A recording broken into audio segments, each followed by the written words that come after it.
মানবিক ব্যাপারটা দেখি। এটার মা নাই, আমি আপনাকে বলি অর্থ সম্পদ বাড়ি ঘর এগুলো নিয়ে কেউ মারা যাবে না। আপনি কষ্টের বাড়ি আপনি যাই করেন এদের মানবিক ওইটা আপনারা মাইনেন, পুলিশ বলে গেছে। তারপরে সামাজিকভাবে আমরা বসছিলাম গ্রামের সেক্রেটারি সব কিছু নিয়ে। গ্রামের লোকজন বলছে যে আপনি যার কাছ থেকে বাড়ি কিনছেন ওনারে এখানে এনে উপস্থিত করে আপনি বাড়ি দখল আসেন, ওনারে বলছে। তারপর উনি সময় নিতে ঈদের পরে নিয়ে আসবে মানমানে, কিন্তু উনি ওইটা না করে তালা সামাজিকভাবে যে তালার সিদ্ধান্ত ছিল যে আমিও থাকবো না উনিও থাকবে না, ওনারা তালা ভাঙছে। আপনারা একটা ডেট করেন, আমিও থাকবো।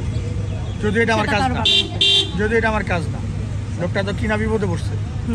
এখন ওনারও যাতে সমস্যা না হয়, আপনাদেরও যাতে সমস্যা না হয়, ওইটা আপনারা মিট করেন, ঠিক আছে? আমার মায়ের স্বপ্নের বাড়িতে জানাম থাকতে পারি, বাড়ি ঠিক